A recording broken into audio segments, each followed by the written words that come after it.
दोस्तों फ्रोम में अभी तक आप देख चुके हो कि जूली अपने छोटे भाई ईथन को लेकर जंगल में गुफा वाली जगह पर जाती है, लेकिन अचानक से वहाँ से ईथन गायब हो गया और जूली ने अपने आप को एक खुफिया कमरे में पाया। उसी कमरे में जिस कमरे में बॉयड चिमनी के अंदर फंसा हुआ था, जिस कमरे में बॉयड को मार्टिन ने अपना खून दिया, और उसी कमरे में जूली, जेना और ब्रैड जकड़े हुए थे। जूली वहाँ से किसी तरह बाहर आई और उसे कैनी और कैली होश में लाते हैं और फिर वो अपने भाई ईथन के गले लगकर जोर जोर से रोना शुरू कर देती है। कैली और कैनी को कुछ समझ नहीं आती कि आखिर जूली के साथ यहाँ पर हुआ क्या था। बस हर एक आदमी के दिल में इस टाउन के खिलाफ डर और गुस्सा बढ़ता जा रहा होता है। यहाँ हम लोग देखते हैं बॉयड, डोना और एलिस को, जिन्होंने अब आखिरकार डोना को सारी हकीकत बता दी कि ये सब कुछ यानी उस बूढ़ी को कत्ल करना ये काम फातिमा ने किया। डोना ये सुनकर बहुत ज्यादा हैरान तो हुई, लेकिन अगले ही पल डोना को ये बात का शक हुआ कि फातिमा ऐसा नहीं कर सकती। मगर बॉयड और एलिस अब डोना को शांत रहने का कहते हैं। उन्होंने कहा, हमें भी यकीन था कि फातिमा ऐसा नहीं कर सकती, लेकिन अब क्या करें, हम लोगों को फातिमा के बारे में सच्चाई नहीं बता सकते, वरना लोग बहुत ज्यादा अफरा तफरी करेंगे और टाउन में कोई भी किसी पर यकीन नहीं करेगा और देखते ही देखते हम सब लोग बिखर जाएंगे। और यही सब तो वो मॉन्स्टर्स चाहते हैं, हम सबको तोड़कर वो अपने मुताबिक हमारे साथ खेले। बॉयड के जवाब में डोना कहती है, हम यही चीज तो रोकना चाहते हैं, हम एकजुट हो जाएंगे और साथ मिलकर मॉन्स्टर्स और इस टाउन का मुकाबला करेंगे। तो प्लीज फातिमा जहाँ भी है उसे सुरक्षित रखो। मैं पहली और आखिरी मर्तबा फातिमा के लिए तुम दोनों का साथ देती हूँ। मैं किसी को नहीं बताऊंगी कि यह सारा कांड फातिमा ने किया है, तो तुम भी आगे से ऐसी कोई उम्मीद मत रखना कि मैं तुम्हारा जरा सा भी साथ दूंगी। इतना कहकर डोना पुलिस स्टेशन से बाहर चली जाती है। दोस्तों अगले ही पल हम लोग देखते हैं विक्टर, तबिथा और सैरा को, जो तीनों चर्च की बेसमेंट में आते हैं। दोस्तों चर्च की बेसमेंट में अब एक छोटा लड़का एक बूढ़े आदमी के साथ बातचीत कर रहा होता है, जो सिर्फ और सिर्फ विक्टर को ही दिखाई और सुनाई दे रहा था। वहाँ पर सैरा और तबिथा दोनों विक्टर से कहती हैं, देखो अगर तुम्हारी दिमागी हालत ठीक नहीं है तो हम अभी के अभी यहाँ से चलते हैं। लेकिन विक्टर ने उन दोनों से चुप रहने का कहा और कहता है, मुझे शांति से इनकी बात सुनने दो। वो दोनों आपस में बातचीत करते हैं, जिसके बारे में हमें वहाँ पर तो नहीं बताया जाता, लेकिन विक्टर कहता है, हमें जल्दी से एक बहुत बड़ी बला को इस टाउन में आने से रोकना होगा। इतना कहते ही वो सीन कट हो जाता है। फिर हम देखते हैं एल्जिन को, जो जंगल के अंदर ठीक उसी जगह पर आया था जिस जगह पर बॉयड ने फातिमा को रखा होता है। दोस्तों एल्जिन को ये सब कुछ उसके कैमरा में से निकलने वाली फोटो ने बताया कि बॉयड ने फातिमा को इस जगह पर छुपा रखा है, और तुरंत ही एल्जिन फातिमा के पास आ जाता है। अगले ही पल हम देखते हैं एलिस और बॉयड को, जो दोनों फातिमा के पास जा रहे थे, लेकिन अंदर जाते ही एलिस को फातिमा कहीं भी नजर नहीं आती। बॉयड और एलिस बहुत ज्यादा परेशान हो जाते हैं, क्योंकि उन्हें लगता है कि फातिमा मॉन्स्टर्स के हाथों मारी जा चुकी है। लेकिन असलियत में एल्जिन फातिमा को लेकर उसी बेसमेंट में आया था, जिस बेसमेंट के अंदर एल्जिन को आत्माओं ने खुफिया कमरा दिखाया होता है। एल्जिन ने कहा, मुझे बॉयड ने भेजा है और बॉयड ने यहाँ बेसमेंट के अंदर छुपने का कहा है। बेचारी फातिमा एल्जिन का भरोसा करते ही बेसमेंट में आ जाती है। एल्जिन ने कहा, अंदर ही बॉयड भी मौजूद है। लेकिन जब फातिमा को वहाँ पर बॉयड या एलिस नहीं दिखते तो फातिमा तुरंत ही एल्जिन को कहती है, मुझे बाहर जाना होगा। लेकिन एल्जिन फातिमा को बाहर जाने से रोकते हैं। एल्जिन ने कहा, फातिमा तुम्हारे और पूरे टाउन वालों का भला इसी में है कि तुम यहीं पर रहो और अपना मुंह बंद रखो। एल्जिन का इस तरह का बर्ताव देखकर फातिमा को एल्जिन पर शक होने लगा, इसलिए फातिमा जैसे ही वहाँ से भागने की कोशिश करती है तो एल्जिन तुरंत ही फातिमा को पाँव से पकड़कर नीचे गिरा देता है। फातिमा बहुत ज्यादा कमजोर हो चुकी थी, इस वजह से एल्जिन को ज्यादा मेहनत नहीं करनी पड़ी और उसने कुछ ही पलों में फातिमा को अंदर कमरे में बंद कर दिया। फिर सीन चेंज होता है और हम लोग देखते हैं बॉयड और एलिस को, जिन्हें ये अब समझ नहीं आ रही थी कि वो अकेले फातिमा को ढूंढेंगे तो ढूंढेंगे कैसे। वो टाउन वालों को किस तरह बताएंगे कि उस बूढ़ी औरत को फातिमा ने ही मारा। इसी टेंशन में बॉयड को चक्कर आने शुरू हो जाते हैं। एलिस ने अपने पिता को सहारा दिया और वो आहिस्ता आहिस्ता करके दोबारा वापस टाउन में जाने लगी। यहाँ हम देखते हैं फातिमा को, जो उस कमरे के अंदर बंद एक दीवार के साथ दुम दबा कर बैठी थी। वो इतनी ज्यादा डरी सहमी होती है कि उस बेचारी की वहाँ से आवाज तक नहीं निकलती। अगले ही पल वहाँ पर एल्जिन आया, जो फातिमा के लिए कुछ जरूरत का सामान और कपड़े लाया था। फातिमा ने एल्जिन से भीख मांगी और कहा, प्लीज एल्जिन, मुझे वापस एलिस और बॉयड के पास जाने दो। लेकिन एल्जिन लगातार फातिमा से यही कहे जा रहा था कि इसमें तुम्हारा, मेरा और पूरे टाउन वालों का भला है। फातिमा ने पूछा, आखिर मुझे बताओगे भी कि मेरी वजह से टाउन वालों को क्या खतरा है? फिर एल्जिन ने बताया, तुम्हारे पेट में एक बहुत ही खास बच्चा है और वो बच्चा ही हमें यहाँ से बाहर निकालेगा। एल्जिन की ये सब बकवास सुनकर फातिमा तुरंत ही दरवाजे की ओर भागी, लेकिन एल्जिन ने उसे तुरंत ही बाहर जाने से रोक लिया, जिस वजह से फातिमा अब बेबस होकर बिस्तर पर बैठ जाती है। मगर दोस्तों अब एल्जिन फातिमा के पास अपने ताजा खून को लाता है। एल्जिन ने कहा, ये खून किसी और का नहीं बल्कि मेरा ही है और मुझे पता है कि तुम्हें खून और गली सड़ी सब्जियां खाने का बहुत शौक है। फातिमा की लाख मना करने के बावजूद भी एल्जिन ने वो खून से भरा हुआ मग फातिमा के मुंह के पास कर दिया और फातिमा अपने आपे से बाहर हो जाती है और वो ना चाहते हुए भी बड़े मजे से उस खून को पी लेती है। इसी के साथ वो सीन कट हो गया और हम देखते हैं विक्टर को, जिसका दिमाग ये सोच सोच कर फटे जा रहा था कि पता नहीं अब इस टाउन पर कौन सी बला आने वाली है। सारा और तबिथा विक्टर को कहते हैं, देखो विक्टर, इतना स्ट्रेस लेना ठीक नहीं है। लेकिन विक्टर उनकी एक भी सुने बिना ही चर्च से बाहर चला जाता है। अगले ही पल वहाँ पर कैनी आया जो तबिथा को बताता है कि हॉस्पिटल में जूली की तबीयत खराब है और तुम्हें जल्दी से वहाँ जाना होगा। इसलिए तबिथा तुरंत ही कैनी के साथ हॉस्पिटल की ओर निकल जाती है। यहाँ हॉस्पिटल में हम देखते हैं जूली को, जिसे क्रिस्टी और जेना चेक कर रहे थे कि आखिर अचानक से जूली को दौरे क्यों पड़े। उन दोनों ने जूली का चेकअप किया, लेकिन जूली की बॉडी में उन्हें कुछ भी वायरस या इन्फेक्शन नहीं मिला। मगर यही सबसे मुश्किल और सबसे डरा देने वाली बात थी। ये टाउन उन सभी के साथ कुछ ऐसी चीजें कर रहा है जो आज की एडवांस्ड टेक्नोलॉजी और साइंस से भी कोसों दूर है। लेकिन तसल्ली देने के अलावा जेना और क्रिस्टी जूली की कुछ और मदद नहीं कर सकते थे। इतना कहते ही वो दोनों वहाँ से चली जाती हैं। अगले ही पल वहाँ पर तबिथा आई, जो भागते भागते काफी हड़बड़ी में जूली के पास आती है, जिसे देखकर जिम तुरंत ही वहाँ से चला गया, क्योंकि कुछ दिनों से जिम और तबिथा की लड़ाई चल रही थी। फिर सीन शिफ्ट होता है और हम लोग देखते हैं बॉयड और एलिस को, जो अब पुलिस स्टेशन में आ चुके थे। एलिस ने कहा, प्लीज डैड आप आराम कीजिए, मैं अकेला ही फातिमा को ढूंढ लूंगा। लेकिन बॉयड अपने बेटे को तसल्ली देता है और कहता है, देखो बेटा, मैं ठीक हूँ, हमें अब ये फिगर आउट करना है कि फातिमा को कहाँ और कैसे ढूंढा जाए। और फिर इसी तरह रात हो जाती है। हम देखते हैं डोना को, जो वो दिन याद करके फूट फूट कर रोती है जिस दिन फातिमा की बर्थडे थी और सब लोगों ने फातिमा को बर्थडे पार्टी दी थी, और आज फातिमा ही पता नहीं कहाँ गायब हो चुकी है। फिर हम देखते हैं हॉस्पिटल का सीन, जहाँ पर तबिथा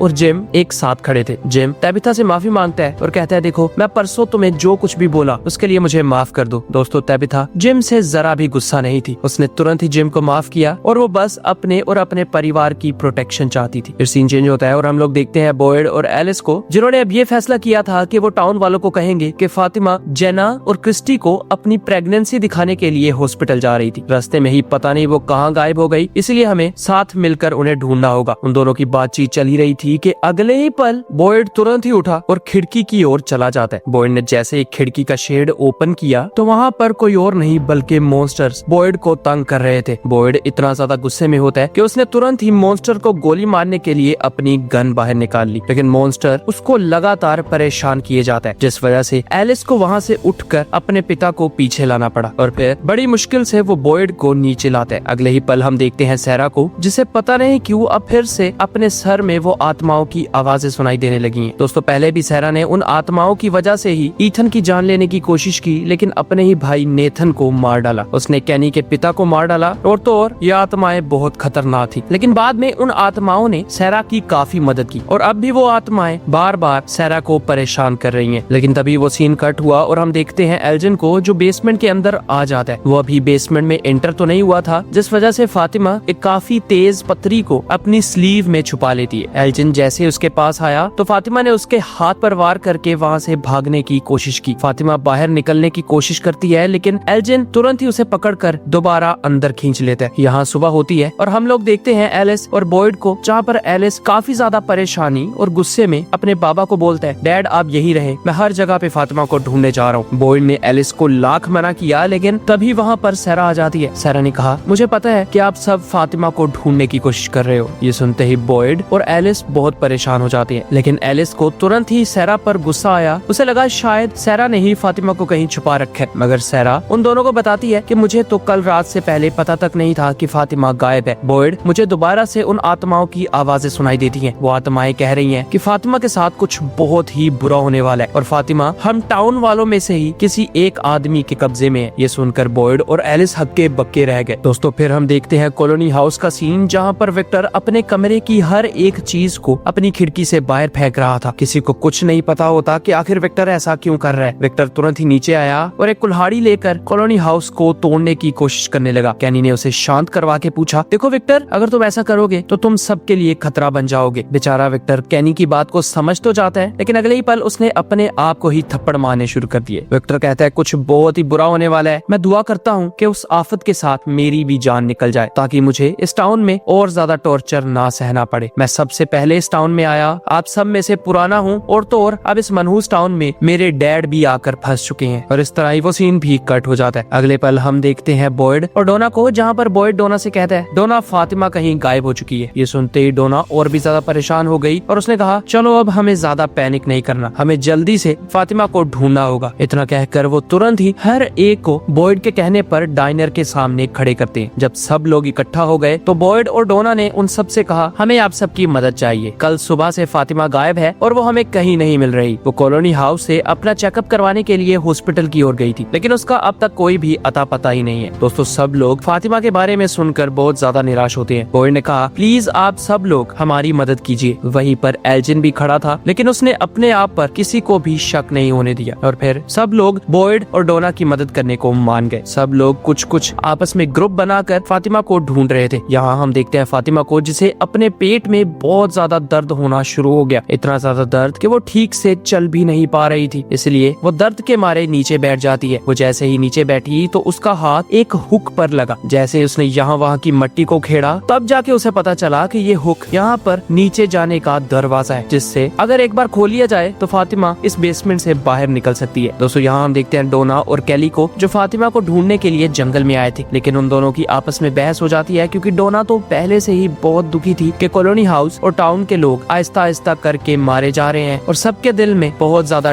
डर बढ़ रहा है। और तो और कैली की वजह से कॉलोनी हाउस में से एक औरत की जान गई थी। उस रात जो हुआ, कैली उसके बारे में डोना से माफी मांगती है, लेकिन डोना उल्टा अब कैली पर ही भड़क गई और वो अभी भी कैली को माफ नहीं करती। यहाँ हम देखते हैं कैनी और बॉयड को, जो फातिमा को ढूंढते ढूंढते जंगल में आ गए थे। कैनी ने कहा देखिए आप मेरे पिता समान हो और फातिमा मेरी बहन, इसीलिए मैं अपनी जी जान लगा दूंगा फातिमा को ढूंढने के लिए। बॉयड ने कहा बेटा मुझे तुम पे कभी शक नहीं था, बल्कि मैं तुमसे माफी मांगना चाहता हूँ कि मैंने तुम्हारी माँ और तुम्हारे बाप की हिफाजत नहीं की। लेकिन दोस्तों कैनी उल्टा बॉयड से ही शर्मिंदा था, क्योंकि कैनी के पिता और कैनी की माँ की मौत इस टाउन और मॉन्स्टर्स की वजह से हुई थी। तो वो बॉयड से माफी मांगता है और कहता है आगे से मैं ऐसी गलती कभी नहीं करूंगा। मगर बॉयड कैनी को शांत करवाता है और उसने कहा गलती किसी की भी नहीं है, हमें बस इस मनहूस टाउन से बाहर निकलना है। फिर सीन शिफ्ट होता है और हम देखते हैं विक्टर को, जो अपने साथ किसी को भी लिए बिना ही अकेला ही तैबिथा को ढूंढ रहा था। उसे पहले से पता था कि टाउन के अंदर अब बहुत बड़ी बला या कुछ अनहोनी होने वाली है, शायद ये वही हो। शायद अब एक एक करके टाउन के लोग गायब हो रहे हो, तो इसीलिए अब कोई भी सेफ नहीं है। तभी वहाँ पर वही लड़का जिसने सफेद कपड़े पहने हुए थे और जिसने तैबिथा को लाइट हाउस पर से धक्का दिया था, वो आ जाता है। वो विक्टर को कहने लगा कि विक्टर तुम इतने ज्यादा पागल हो जिसका कोई हिसाब नहीं। अगर वो डॉल तुम्हारे ख्वाबों में आकर तुमसे बात किया करती थी, इसका ये मतलब नहीं कि वो असलियत में भी तुमसे बात करेगी। तुमने आज तक सिर्फ और सिर्फ ये अंदाजा लगाया है कि कब कुछ बुरा होगा या कुछ अच्छा, लेकिन ये अंदाजा नहीं लगाया कि क्या बुरा होने वाला है और क्या अच्छा। अगर तुम ये अंदाजा नहीं लगा सकते तो तुम फिर अपने आप को बुरे से बचा भी नहीं सकते। और इतना कहकर वो बच्चा वहाँ से चला जाता है। यहाँ हम देखते हैं जिम और उसके बेटे ईथन को, जो अपनी आरवी के अंदर फातिमा की तलाश करने आए थे। ईथन वहाँ पर अपने पिता से पूछता है आपके और मॉम के बीच में झगड़ा हुआ है और मुझे ये बात बिल्कुल पसंद नहीं। जिम ने अपने बेटे से कहा देखो बेटा, मॉम डैड के अंदर अनबन होती रहती है, लेकिन अब हमने एक दूसरे से सुलह कर ली, तो प्लीज तुम अपना बचपन एंजॉय करो। और फिर जिम ने ईथन को गले लगा लिया। लेकिन दोस्तों जब वो वहाँ से जा रहे थे, तभी अचानक से पता नहीं कैसे आरवी के अंदर मौजूद टूटा हुआ रेडियो खुद ब खुद ही चलने लगता है। उसमें से आवाज आ रही थी कि जो तुम लोगों ने इस टाउन में से निकाला है, यानी पहले जो मॉन्स्टर बॉयड ने मारा था ना, वो मॉन्स्टर वापस आने वाला है। दोस्तों वो मॉन्स्टर सभी मॉन्स्टर्स का लीडर था। रोक सको तो रोक लो, वरना वो आते ही तुम सबको ले जाएगा। और याद रहे ये तो कुछ भी नहीं, इससे बड़ी बड़ी बलाएं भी हम तुम पर छोड़ रहे हैं। दोस्तों ये सुनकर जिम और ईथन बहुत ज्यादा दहशत में आ जाते हैं, लेकिन जिम ने तुरंत ही ईथन को लिया और आरवी से बाहर निकल गया। यहाँ हम देखते हैं फातिमा को, जिसने मिट्टी खुरेद खुरेद कर नीचे से वो डोर बिल्कुल विजिबल कर दिया था। फातिमा ने उस दरवाजे को खोलने की कोशिश की, लेकिन अगले ही पल उसे अपने पेट में बहुत ज्यादा दर्द होना शुरू हो जाता है। इतना कम नहीं था कि उसने देखा कि वही चुड़ैल या बूढ़ी औरत आहिस्ता आहिस्ता करके फातिमा के पास आ रही है। फातिमा डर के मारे दीवार के साथ जा लगी, लेकिन उस बूढ़ी औरत ने फातिमा के मुंह पर हाथ रखा और उसको बेड पर लेटा दिया। यहाँ हम देखते हैं जूली और उसकी माँ तैबिथा को, जो काफी तेजी से जंगल की एक दिशा की ओर जा रहे थे। दोस्तों तैबिथा को वही ज़ॉम्बी बच्ची नजर आ रही थी, जो ज़ॉम्बी बच्ची उसे पहले भी नजर आया करती थी। तैबिथा बिना कुछ सोचे समझे उस बच्ची का पीछा कर रही होती है, लेकिन वो बच्ची जूली को नहीं नजर आती। पीछा करते करते जूली और तैबिथा एक बेसमेंट के ऊपर आ जाते हैं। ये बेसमेंट वो वाली बेसमेंट नहीं थी जिस बेसमेंट के अंदर फातिमा मौजूद है। तैबिथा जैसे ही उस बेसमेंट के अंदर गई तो वहाँ पर पहले से ही विक्टर मौजूद था। विक्टर हड़बड़ी में कुछ अनाप शनाप बक रहा होता है। तैबिथा ने तुरंत ही विक्टर को गले लगा लिया, लेकिन यहाँ पर शो का सबसे बड़ा प्लॉट प्लॉट रिवील हुआ। टेबिथा ने जैसे ही विक्टर को गले लगाया तो उसे याद आ गया कि टेबिथा विक्टर की बहन है और इसी बेसमेंट के अंदर विक्टर की माँ यानी कि जो टेबिथा की भी माँ है उसने विक्टर और टेबिथा को गले लगाकर वहीं पर रहने का कहा था और अगले ही पल उन दोनों की माँ वहाँ से बाहर आ गई और उसे मॉन्स्टर्स ने चीर फाड़ करके मार डाला। जैसे ही टेबिथा को ये बात समझ में आई तो टेबिथा तुरंत ही बाहर आ जाती है, जिसके पीछे पीछे विक्टर और जूली भी आ गए। दोस्तों विक्टर को ये नहीं पता था कि टेबिथा उसी की बहन है, लेकिन टेबिथा अपने आप को संभाल नहीं पाती। यानी दोस्तों टेबिथा पहले भी इस टाउन के अंदर आ चुकी थी। जब टेबिथा छोटी थी तब वो इस टाउन में फंसी और पता नहीं कैसे वो इस टाउन से बाहर निकल गई। बाहर जाने के बाद उसकी याददाश्त चली गई और उसने बड़े होकर जिन से शादी की और फिर घूम घुमा कर वो इस टाउन में आ गई एक मर्तबा फिर से। लेकिन इस बार भी वो किसी तरह इस टाउन से बाहर निकली और बाहर जाने के बाद अपने ही पिता यानी विक्टर के पिता डेविड को अपने साथ फिर से इस टाउन में ले आई। दोस्तों ये टाउन टाइम ट्रेवल, मॉन्स्टर्स और क्रिएचर से भरा हुआ और काफी ग्रेट है। इसी के साथ ये एपिसोड यही खत्म हुआ। अगले के एपिसोड्स इस एपिसोड की तरह ही शानदार होने वाले हैं, इसीलिए हमारे साथ जुड़े रहिए। थैंक्स फॉर योर टाइम दोस्तों।